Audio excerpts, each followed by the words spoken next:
Price is obviously going down a lot. I don't really have a new point of view on it. I'm mainly pissed off that SBF is trying to raise my taxes in California. Explain that. Sam Bankman-Fried, he runs FTX, and his company, he lives in the Bahamas. Okay. And there are probably reasons for that related to liability or taxes or something like that. Can you tell us what FTX does? They're like a Coinbase competitor, but they obviously think it's beneficial to be offshore and not under U.S. jurisdiction. And they're very profitable, right? Yeah, supposedly they're super profitable. I mean, he's worth like $10 or $15 billion. This is my understanding.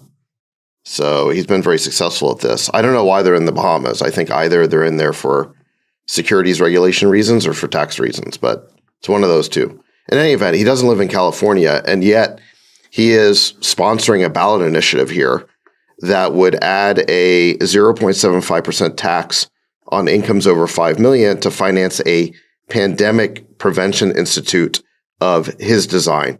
He's doing this with Dustin Moskovitz, another billionaire who doesn't know what to do with his money. You may remember that Dustin was the guy funding Chesa Boudin. In any event, this pandemic prevention institute would be governed by an unaccountable board as opposed to something like the University of California. This is like them using the ballot initiative system to fund their pet philanthropic projects. I mean, there's really no need for this. I mean, first of all, sounds like something that should be done federally. Yeah, exactly. First of all, it's looking in the rearview mirror in terms of like a budgetary priority. But even if you believe this was a priority, I don't know why it'd be the responsibility of California taxpayers exclusively.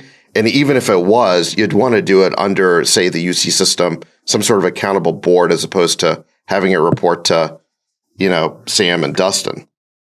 So it makes no sense. And this is really going to hurt the California tax base, because if you start raising taxes on, California millionaires, more of them are going to leave the state, and then that tax revenue leaves the state. And so it actually hurts the general budget. And that's why, California Teachers Association, for example, opposes this, is because they know that this is going to have a negative impact on core services. But what's offensive to me is, so first of all, this is just a stupid idea in like every possible way. But what is a guy who lives in the Bahamas doing funding ballot initiatives in California to raise our taxes, thereby worsening the California fiscal situation, to fund his pet philanthropic projects? If you're worth $10 billion, just fund it on your own, Do it through your family foundation. I don't know why you need to raise the taxes on all of us. Yeah, that's very bizarre. I think. Why is he giving? Well, the simple answer is because I think it helps curry favor with politicians that he needs for other things. That's why you would do it. That's why I would do it. This is currying negative favor because, first of all, every millionaire in California should be up in arms over this. But even, I'd say, I don't think we know his game plan. Yeah, but I'd say even liberal politicians and interest groups in California, like the Teachers Association, don't want this because the money's not going to a cause they support, and it will almost certainly drive down the state's tax base, right? Because people on the margins are going to leave. We already have the highest taxes in the nation. We're at 13.3% for the top end. We have $100 billion surplus for a reason. All these IPOs, all of these venture capitalists, CEOs, and rank and file tech workers are just paying massive amounts of tax here, and they're leaving. Right, but that's highly levered to capital gains, right? And so last year we had a boom market. We now know in hindsight that it was inflated. That was all driven by this liquidity bubble.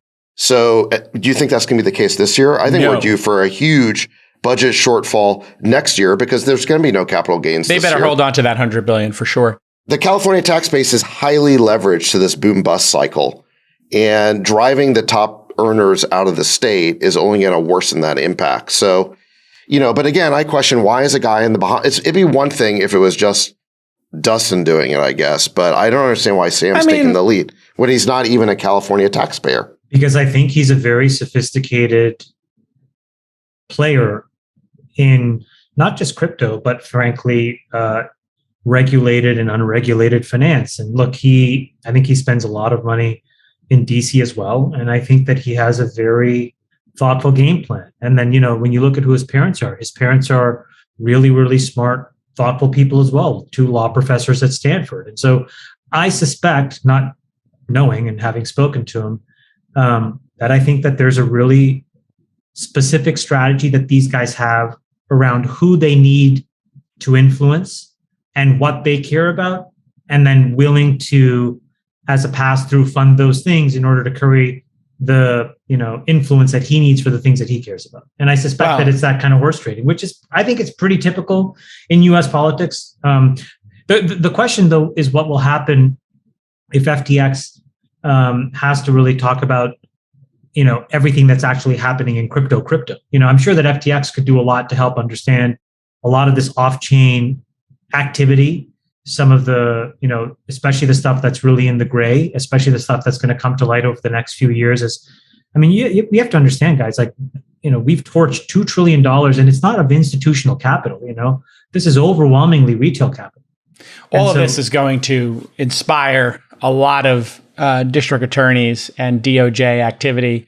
The discovery is going to be bonkers, and it's all going to be regulated to the point in which it kills a lot of the opportunity. I think this is going to become the most regulated space we've ever seen. I mean, if the goal here was to curry favor, then I think Sam must think there's not going to be a red wave in November, because I don't think Republican politicians are going to look very favorably on a guy who's using his money to raise taxes in a state he doesn't even live in. All right.